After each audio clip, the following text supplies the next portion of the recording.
I joined Niall here and I'm enjoying home office so far. So while we do this webinar, I also bake a bread. So once this webinar is over, I have a bread, and I hope you have a successful webinar as well. So let's see how that goes. Okay, thanks, Nele. So we'll alternate a bit between questions, but let's talk about what the plan is for this. This is, in case you can't see us, because I don't think that the recorded version of this sadly does not have our webcams, which of course is a shame for everyone. Me and Nele look like this, and yeah, we'll be talking through some of the answers to some of the questions, as well as using our fun Celio thing, whatever that's called, to ask new questions that we'll get to at the end. It's also a nice idea if you have follow-up questions to what I'm already discussing, just add them to the chat here in the video, and then I'll get to those as well. So yeah, that's the idea. So if any follow-up questions, put them in the chat here for this webinar, and any new topics that you think should be discussed or upvoted, just add them to the usual question page that I showed earlier. The link is there, which isn't very helpful, so maybe if I can put that, if I can put that in the chat, I will at some stage. I wonder if I can copy it. Let's try and do that now. So just in case, and if not, you can go to the forum, and I think it's one of the questions there. Let's see, can I dump a thing? There we go, there's a link, fantastic. Okay, so yeah, so this is going to be in two parts. The first part is actually, you guys asked a lot of questions already, and I took the top voted ones, I think, from this morning, and I just prepared some quick answers for them. Then after that, we're going to just take questions from you lovely people who've decided to show up, as well as any follow-up questions that might be. The other nice thing about this particular event is the first time we're doing something like this. I personally would like to do something like this more frequently, probably around like maybe twice a month, maybe something like that. So if you guys find this useful, do let me know in some way that we can measure, maybe say, yes, more of that, good, at the end, and that would be great, and we'll try and do this more frequently. I already quite like the idea because we got a lot of good feedback. So without further ado, let's move along. So the first question, well, actually, there was two questions that were very similar. The first one there is about, well, they're both kind of about the same thing, the job executor, essentially. So, and specifically multi-node setup. Now, the first one there says tweaking performance in job executor, the multi-node setup. That just means that the engine reacts in a very specific way when clustered, and you can actually, as the second question from Umakant suggests, you can actually slow down your cluster accidentally if you actually don't properly configure the process engine to be aware of the kind of throughput that we have. And so I think these two are quite closely linked, so I'll answer them at once. And again, any follow-up questions, you can drop them. But this first part is going to be about the job executor, how it basically works, and the common problems people sort of deal with. I'm also going to try and make this window smaller. It doesn't quite work. Okay, I just want to do that. Sorry, I'm messing around with my things. All right, okay, let's continue. So first of all, let's talk about how the job executor actually works. Now, some of you may already know this, but I just want to explain for those who might be new to the idea. So the first thing is that the job executor is quite unique. There are two ways to move a token in the engine. The first way is when an incoming request comes in from a user or from a machine or something, but some kind of external request is saying something like a user completing a task or a message event being received. And these are always on the client thread, which means that the token is being moved by the client who said this work is done. Okay, now that's very different to a job. A job is when the engine itself, with its own thread pool, picks up work to do and then moves the token through the process. There's a few different times this happens.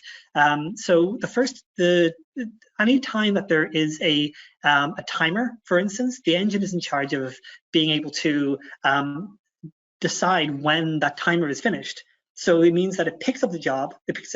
When we reach a timer in Camunda, we'll basically, I hope you guys can see my mouse. Maybe Like Luca can give, oh yeah, Luca's also here. I forgot to introduce Luca. So in the background, making sure all this is working, it's Luca. And Luca's there making sure that I don't screw anything up. So Luca, can they see my mouse okay? Because I'm going to be drawing around with it. Yes, fantastic. So got an affirmative there, thanks for that. So this means this little job table here, when we get to a timer, we would write to this and essentially say, hey, pick this job up in X amount of time. So then what happens is we have this job execution, this job acquisition thread that is querying the job log and saying, are there any available jobs yet? Then it picks them up and puts them into an in-memory queue. Okay, so the timer has now expired, so I can move it. It goes into this queue, and then the job execution actually picks up that job and moves the token. And this is actually quite easy in a single node environment, because there's one database, there's one job acquisition thread, and all the rest of it. So it's actually quite straightforward.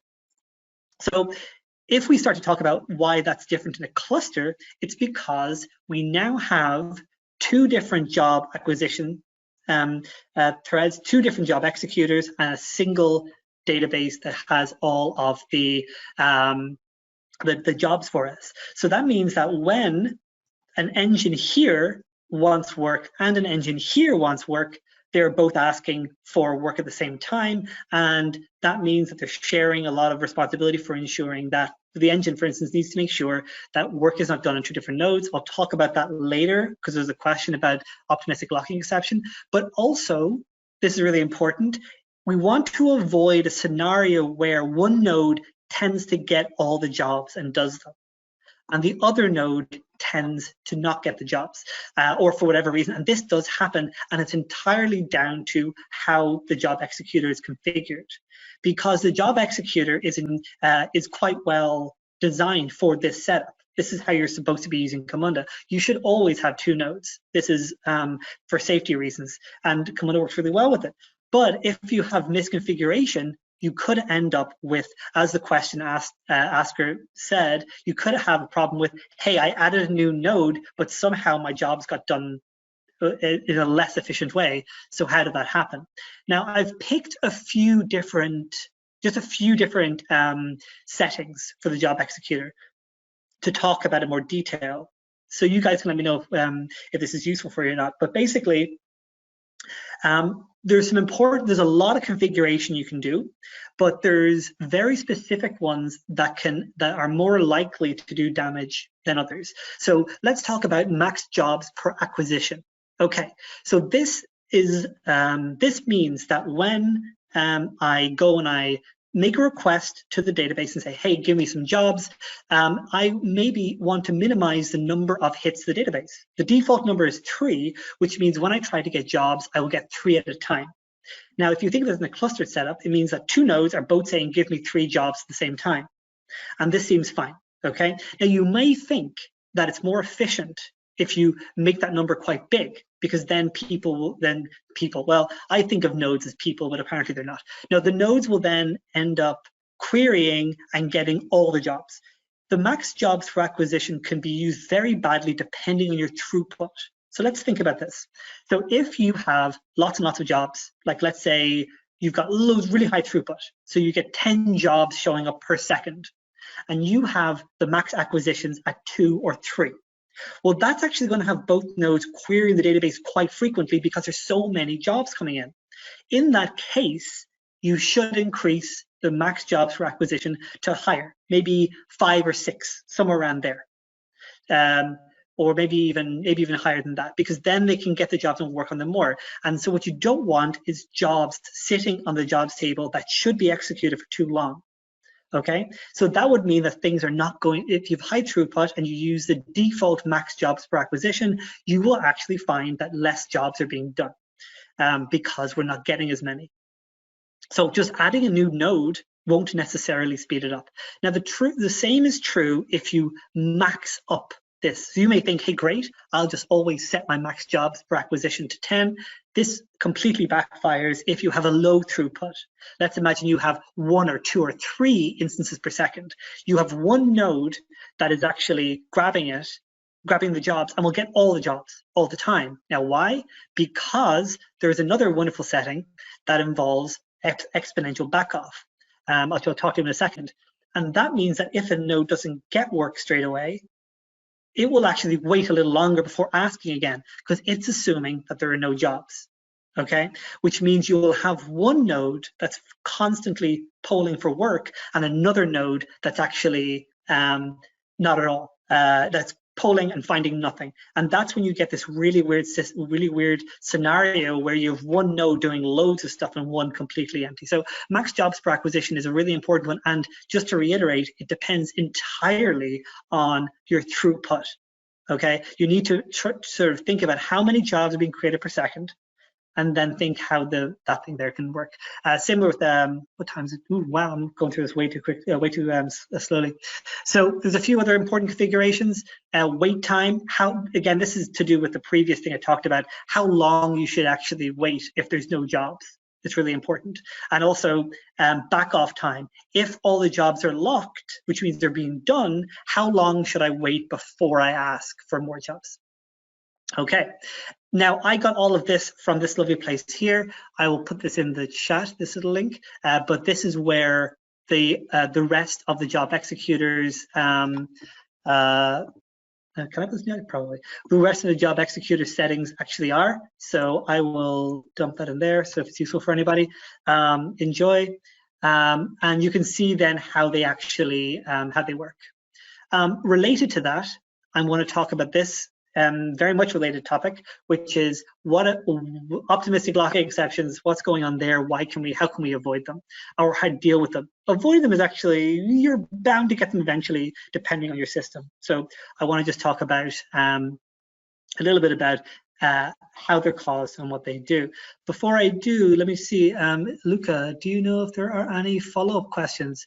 I know I speak very quickly, but we have 45 minutes and a lot of questions, so hopefully I can get through as many, but that we can, we're all good, I think. Okay, cool. Gotcha. Okay, thanks, Luca. Okay, cool. So I shall continue. Okay, so how does optimistic locking happen? Here's what happens. Every given node is going to say, oh wait, we got a,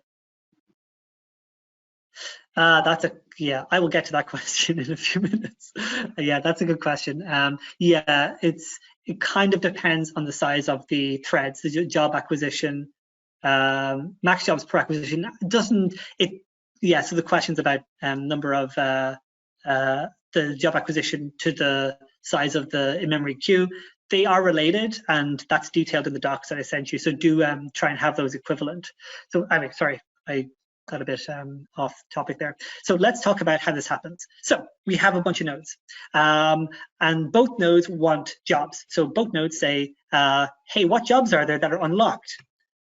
Then they say, okay, here's 3 jobs that are unlocked, and then we try to lock them. This is this procedure. So what jobs are there?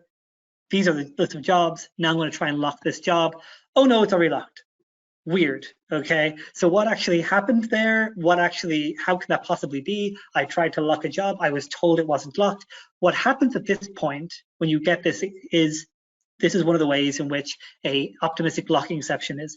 The optimistic locking exception is a way of ensuring that no 2 nodes execute the same job, which means that every node expects to be able to lock a job that it finds. And if it's not able to, for whatever reason, it gets an optimistic locking exception. And what that usually means is that another node is already working on this. So yeah, there we go. I had an extra line there. Fantastic. So there are 2 scenarios where optimistic locking shows up the most. I'm going to talk about them relatively quickly and casually.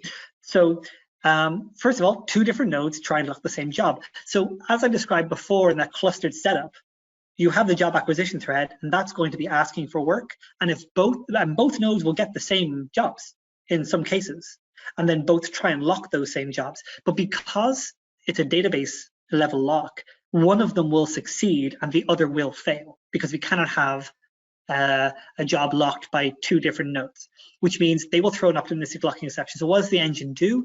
The engine then waits. It has, this is one of the the job acquisition thingies settings, but it'll then wait until it tries again lock another job. But optimistic locking has infinite retries.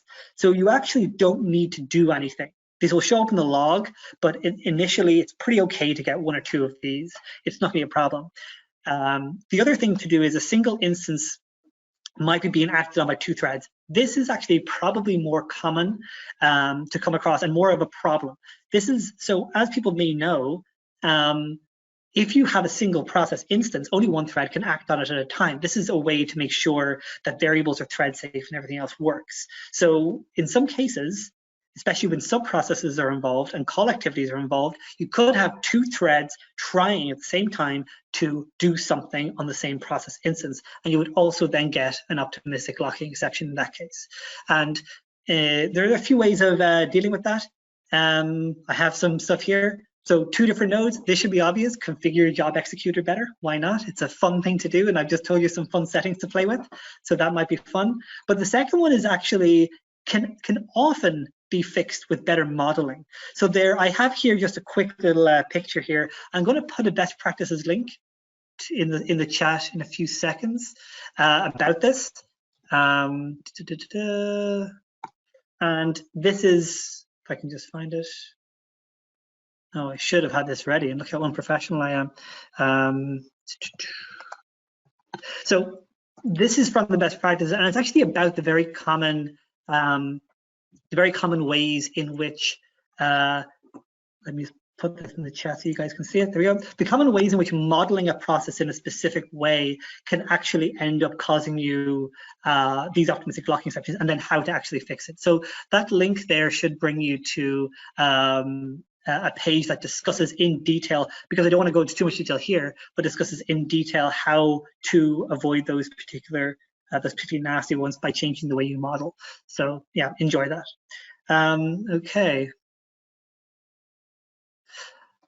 Alrighty, so let's continue the fun. Okay, for this, I'm actually going to pass it along to my colleague, Nele. I assume you're still hanging out somewhere in there.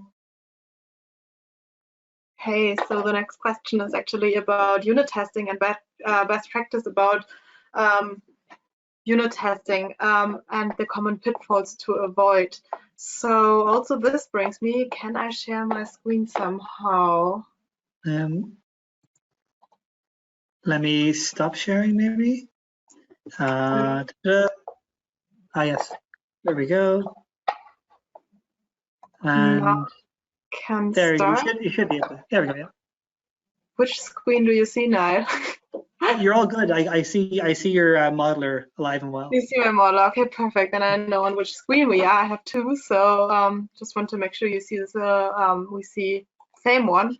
So also, well, I pointed already to the best practice, and we have a best practice around testing as well.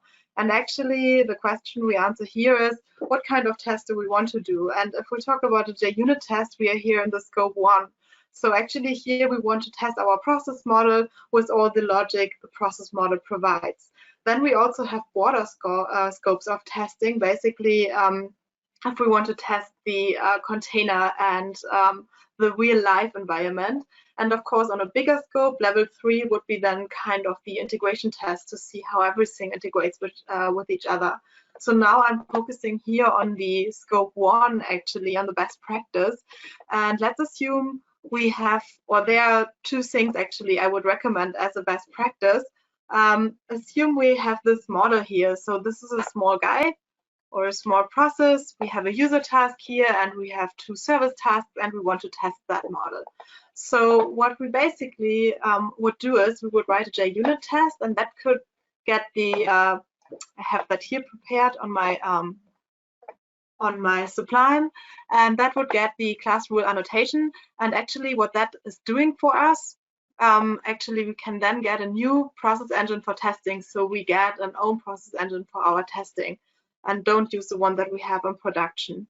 What we do then here is we can have different tests for testing different paths of our model. Here I have one that says happy path. So in this case, we want to go through the yes path, and we can use the add deployment annotation to define actually the resource we want to test. And this BPMN diagram, assume we call it published BPMN. and then I can basically start my JUnit test with calling the Java API services from the engine. And as you can imagine, that can get kind of really complex if you always call the complete service. And therefore, there is a library, and that's the Camunda Assert library. And the Assert library helps you to write shorter tests and also make it more comprehensive in the testing way. As you can see here, is we start the test by creating a process instance from the runtime service. And we start with the variables that we've put in a map. And then we can use the assert library to make different assertions on our process. For example, here we say is waiting at, because maybe, as you know, if we wait at a user task, we the engine will write that task into a list, and the task needs to be completed. And actually, that's what we are going to do in the test. Now, another really important thing is here that this is not a really readable name. So I really would recommend you, in order to write comprehensible tests, to use the function here, or to use the ID and give it a readable name. For example, check content treat. Actually, there's a cool plugin for the modeler around that is called renaming ID. If you have it in the modeler, you can basically then use that plugin to rename all the technical IDs that are created automatically by a modeler to more readable IDs. Don't have it here in that version of the modeler, but it's really helpful, and definitely recommend it if you want to have more comprehensible tests as well, because this looks better now. Then here is an example what you would do if you don't use the assert library. Basically, because we know that the engine is writing the user task into a list, here we take the list and take the first element from that list, and then we can complete the task. If we use the assert library, if we want to write it in a shortcut, let me outcomment this, we could basically just use this one here, complete call with a task with variables approved and true, and that makes it so much shorter than the first thing I wrote. Then there is another pitfall with testing, basically, or one I like to share at least, is we have another task type here. We have a service task here, and depending on what kind of service task that is, we also need to make maybe an assertion. For example, if we have a Java class here, well, of course there is no real project lying behind. If there's a Java class and we have set the async flag before, that means actually a job is created. Now I just explained the job executor. Our test engine has no job executor alive. So in our test, we need to simulate the job executor. That means as soon as we set something like that, the flag, we also need to make sure our test is waiting. So in this case, I also rename it here to publish content task. We need to make the assertion first in the library. It's important for that library somehow to make an assertion before you can complete it. We need to make the assertion here that we wait here at that task, and then actually we can take the task from the list and also execute the job here, because we don't have the job executor in our test engine. If it would not, like if we don't have the async flag, of course we don't need to do it. And another way we should consider by testing is, of course, if we consider those as services here, you can imagine maybe if there are some services you don't want to call for your tests, you need to build some mocks around it. So you can mock your services so you don't call them for testing. Yeah, I think that was a short round trip about testing. Niall, do you like to add something, or is there a question? Let me look. Can't hear you, Niall. Don't worry, I wasn't saying anything of consequence. No, I think we're all good, Nele. I think you managed to explain that pretty well. I guess the only other thing is just to know where to find the test stuff. If you want to add it to your project, it's simply a matter of putting the dependency in the POM file. Or if you're using Gradle, I have no idea what to do because I don't use Gradle. So I'm sure it's something similar. Okay, and yeah, cool. Nele, do you want to take the next one as well? Yeah, and the next question, basically, I remember that because we prepared it before the webinar. I think the next question was from someone asking if we are hiring. Actually, yes, we are, I think. Best way to find that out is not our best practice, actually, but you can just visit, oh, not our Slack. That's also not the right, but you could visit camunda.com. And I think if you go here down, we have somewhere careers, and here you can basically find out what job positions are open. So you see there is at least marketing open. There should be some more. Well, but yeah, that's the address where you go if you want to find out if we're hiring. I hope this question is answered. So thanks, Nele. Cool. So I will steal control from you now. Yeah, we're looking like we're on time. So right now I'm going to go through some of the questions that were added recently. Let me try and first take back to control from Pearl and Nele. There we go. Thank you. Yeah, cool. So yeah, I also must thank Shirish for that question. I thoroughly enjoy his input as always. So thanks for that. There we go. That's that one. Oh yeah, let's see. This is the link, right? Because I saw more jobs as well, but that doesn't matter. It's not important. Okay, yeah. So questions from the audience. So let's go. We have.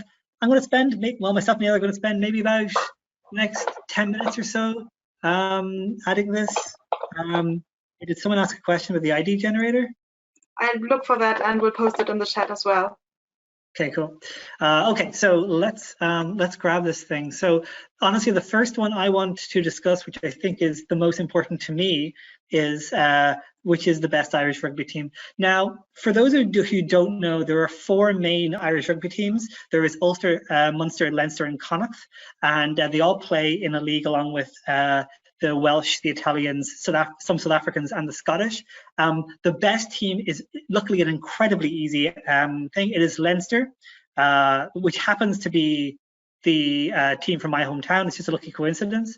And so if you're ever interested in picking a rugby team to start supporting, I think Leinster's where it's at. If there's anybody who disagrees, feel free to leave this webinar. You are no longer welcome. Okay, great. So let's move along to some other interesting ones. So I'm going to try and go through them. I'll throw some to Nele and I'll go to some myself as well. Okay, so also feel free to vote on these things so I can find out which ones you guys care about the most.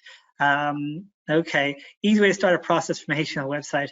Passing different variables. Okay, so that's interesting. It probably need a few more follow-ups there, but this question here is kind of about starting a process. Generally speaking, if you were using a front end, it doesn't really matter what kind of website it is.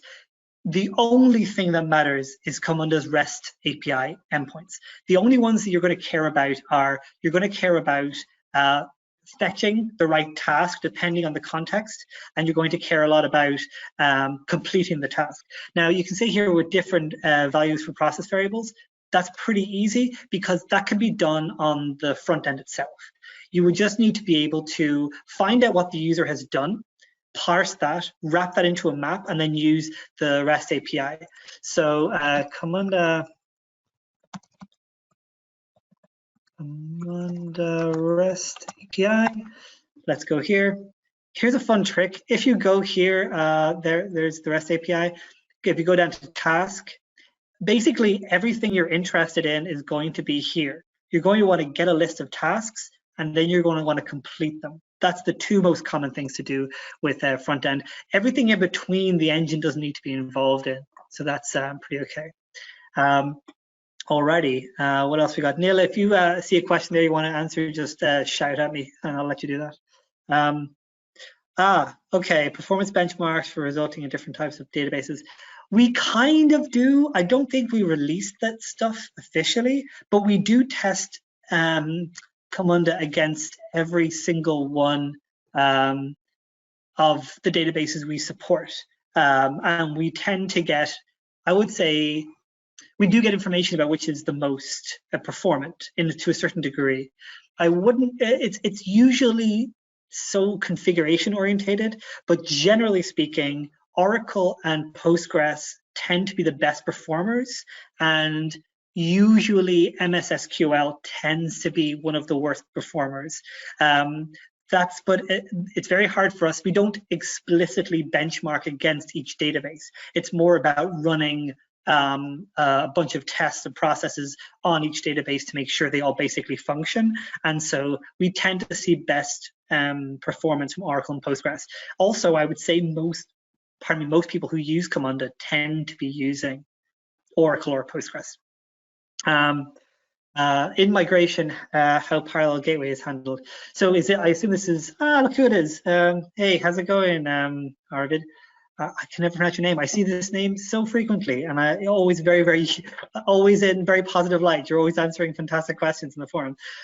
So in migration, parallel gateways are handled. It's pretty straightforward, but I think you might be alluding to the fact that it's potentially very easy to, in migration, have a deadlock, because when you migrate in between two parallel gateways, a splitting and a merging, you could end up with a scenario where you decide to migrate one of the tokens and not the other one.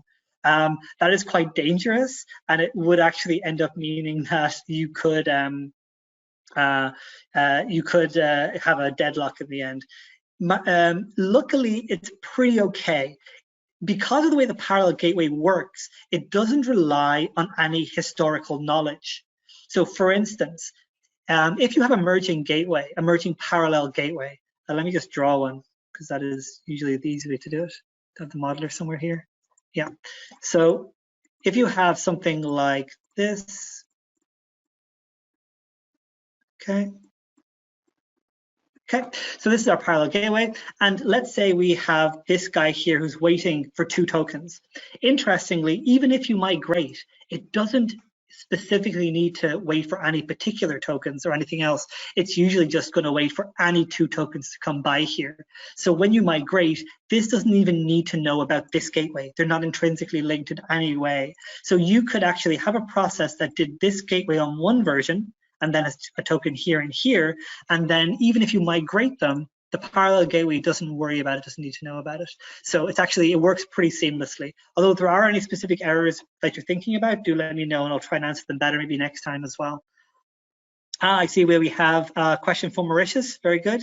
When using a retry cycle on a service task, can we send it to a user task for some number of retries?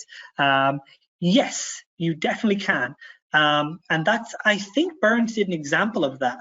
So I might find it again. So this is a scenario in which we have, so I told you guys earlier about the async before creating a job. One of the main benefits of that is actually being able to do retry cycles that the engine takes care of. If something fails, it's no big deal, because the engine can retry itself and you can give it a cycle and no admin is required. But I think, as you pointed out, what if after a certain number of retries by the job executor, when it runs out, it creates an incident, okay, which requires a, let's say an admin to go and look at that. Now, this question is saying, well, after a number of retries that fail, I would actually like to move the token to a service, to a user task, so they can take a look at what's going on and maybe decide it, not the admin. This is actually doable. As I said, I'm 100% sure that Bernd did a code example of this. And what I'll do is I'll post this in the answer to this on the forum of Bernd's link. And I'll post it on the topic that I created for this webinar, so you can come find it afterwards. But it's a working example, and what he does is he catches the number of retries and then can produce an error event that is then moves the token to the next, I think, to the next thing without requirement to create a any kind of what's it called, incident. Nele, do you want to take this one? This is about using sub-processes for better performance, so call activities, I guess, and that sort of thing. Where do you see the question? But yes, I'd like to take over. Sure, yeah, this one right here. So breaking down complex processes for reusable sub-processes. Oh yeah, okay, so here basically you can take a BPMN pattern that we have. So if you have a really, really big process, or if you have steps that are used in multiple processes, the easiest way is here to use a call activity. So that is in the modeler, this guy here. And actually, if you then open the property panel, what you see here basically is you can define a type. And you can basically link it to a separate BPMN diagram. And then, of course, you need to give the reference to that BPMN diagram and need to make sure it's deployed into the same engine. But that helps you to decrease the complexity of your model, and also make sure if you have a certain step, you just need to maintain it at one point. Yeah, exactly. The only other thing I would mention is the ability to dynamically call processes. So if in this case you would select your call activity and you would then select, as Nele said, you would put your process and name in there, but you can also put a expression in here. So you can actually, to make things more efficient, especially if you have lots of possible things to call, you don't want an XOR gateway like this with a whole bunch of call activities, because that actually might be very hard to read and be a performance issue maybe. Oh, look, I've created a deadlock. No, that's fine. And instead, you can actually use an expression in here that means that whatever the process, whatever sub-process we want to call, we can call it dynamically in runtime by using an expression that resolves to the key of the process. Okay. We have about 5 minutes left, so let's see what else we got going on. So a good one on error handling, but I think that's a topic for next webinar, because I think we can have more than 5 minutes about error handling. What do you think, Niall? Yeah, sure. If you want to say one question that came up was if we include any tests on Aurora, and the answer is we don't. We only test the things that we are that we support officially. But yeah, no, Niall's right. The error handling stuff, there's a lot in error handling. I even did a video, I think, on error handling a while ago, a tutorial. If you guys want, you can post on this thing here. If you want me to do an error handling specific Q&A, I can maybe do that next time. Just let me know. Let's see, what else we got? Nele, anything there that grabs your interest for the last question, let's say? Let's see, let me go to the page.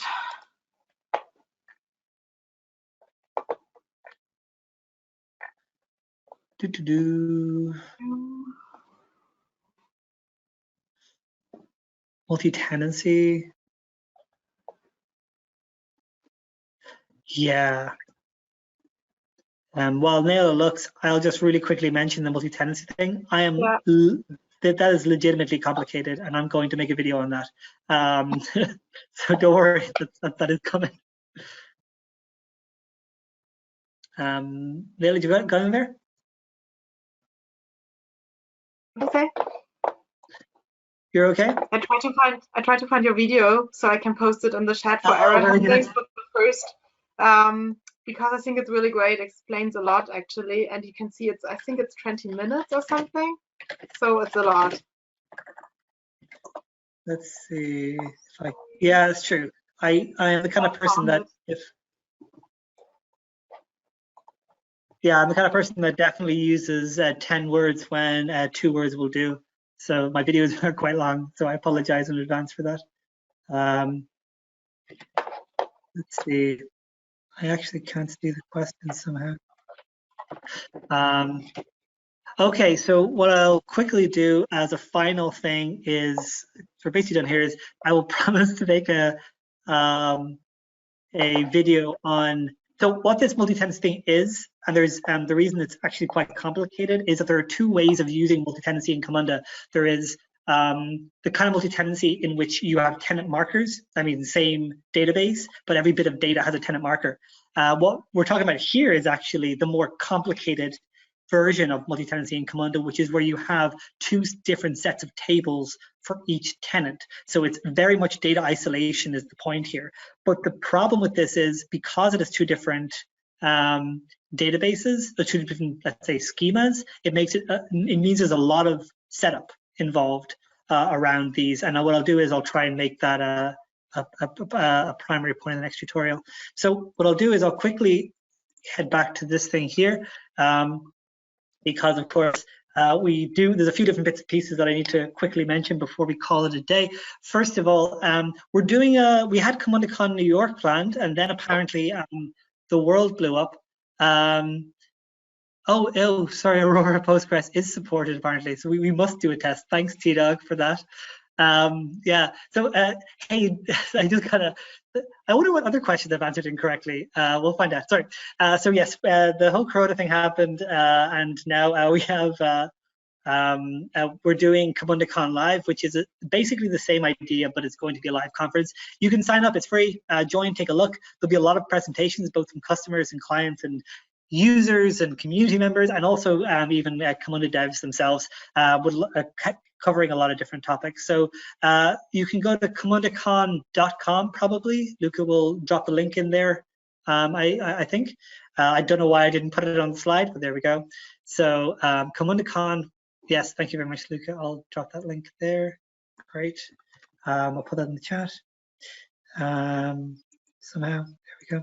Cool. Great stuff. Okay, and also, oh yes, and also about this particular event, those questions that were asked, I will try and keep some of the ones I think are the most interesting and add them to the next iteration. For now, I would like to do this, as I said, more frequently. This would depend, of course, on you lovely people and your feedback. If you guys thought this was useful, let us know. If there's specific changes or specific things you'd like to keep, then also let me know about how this is useful to you and how we can make it more useful. The goal of this, as I said, is just to give the people in the community a chance to be able to ask direct questions that I can hopefully answer. So if that's a bit achieved, do let me know. And always go to the forum to communicate with us directly, and me specifically if you like. With that said, I think I'll say goodbye. I would like to thank Luca a lot for admitting this. Luca, you can say hello and goodbye now if you like. Or not, Luca's very, very, very quiet. Sorry for putting the spot there, Luca. Also, I'd also, of course, like to thank Nele, of course, for helping out. Oh, look at live. Everyone. Yeah, I had problems with connecting, but thank you very much for joining you all. It was super interesting, Niall and Nele, so thank you very much for this insightful webinar. And we will see you soon, I guess. Yeah, certainly. Yeah, cool. So my plan is to do another one in about 2 weeks. I'll let you know. Go to the forum for information. And yeah, thank you very much to Nele, of course, taking time out of her day to answer some questions for me. Thanks, Nele. Thank you for inviting me. It was great.